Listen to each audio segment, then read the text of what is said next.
The Treaty of Portsmouth, signed on July 13, 1713, ended hostilities between Eastern Abenakis with the British provinces of Massachusetts Bay and New Hampshire. The agreement renewed a treaty of 1693 the Indians had made with Governor Sir William Phips, in a series of attempts to establish peace between the Wabanaki Confederacy and colonists after Queen Anne's War.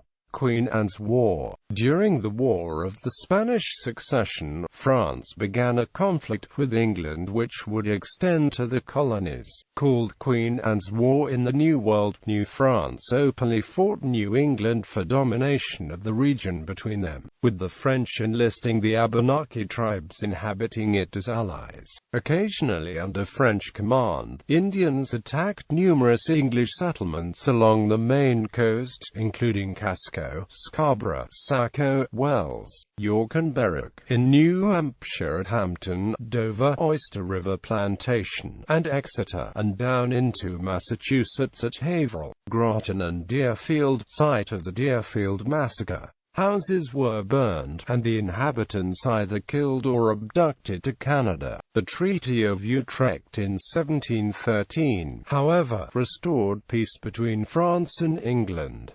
As part of the agreement, Acadia fell under British sovereignty. When the Indians realized that they could no longer depend on the French for protection, the sachems sought a truce, and proposed a peace conference to be held at Casco. Joseph Dudley, governor of Massachusetts and New Hampshire, agreed to a conference, but chose instead to host it at Portsmouth, New Hampshire, which was protected by the guns of Fort William and Mary. For a more detailed timeline of events leading from first contact to the 1713 treaty, see references and resources. Articles of Agreement. On July 11, 1713, Governor Dudley and various dignitaries from New Hampshire and Massachusetts Bay met with delegates from Abenaki tribes, including the Amassiconti, Maliseet, Norridgewock, Pennacook, Penobscot and Sokoke. The agreement was read aloud by sworn interpreters to the sachems, 8 of whom on July 13 signed with totemic pictographs. Others would do so the following year after similar interpretation at another convention. Being sensible of our great offense and folly, the Indians agreed to acknowledge themselves submissive, obedient subjects of Queen Anne, cease all acts of hostility towards subjects of Great Britain and their estates, allow English settlers to return to the former settlements without molestation or claims by the Indians, trade only at English trading posts established, managed and regulated with governmental approval, not come near English plantations or settlements below the Saco River, to prevent mischiefs and inconveniences, address all grievances in an English court rather than in private revenge, confess that they had broken peace agreements made in 1693, 1699, 1702 and 1703, and now ask for forgiveness and mercy, not make any perfidious treaty or correspondence against the English, should any exist, to reveal it seasonally, cast themselves upon Her Majesty for mercy and pardon for past rebellions, hostilities and violations of the promises.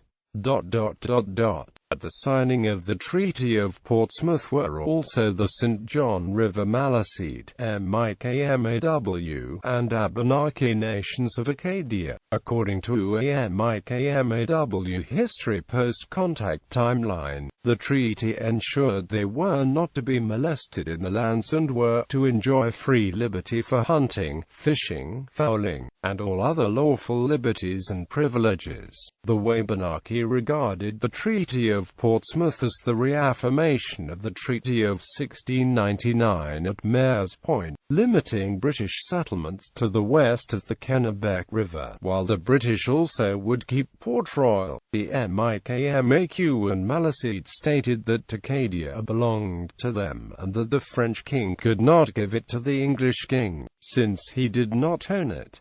The British made efforts to win over the Wabanaki by using superior goods and ceremonial presents for the fur trade. They also tried to have the Wabanaki expel French soldiers and priests from the villages, but without much success. The MIKMAQ did not sign the Treaty of Portsmouth. The British saw the 1713 Treaty of Utrecht and Treaty of Portsmouth as an opportunity to regain the settlements of Saco, Scarborough, and Falmouth, and a new chance to exploit the Wabanaki territories between the Kennebec and St. Croix rivers, in violation of the treaty. Aftermath. The English failed to fulfill their obligations under the treaty. Massachusetts did not, as promised, establish official trading posts selling cheap goods at honest prices to the Indians. Tribes were forced to continue exchanging the furs with private traders, who were notorious for cheating them. In addition, Indians regarded as threats the British blockhouses being built on the lands,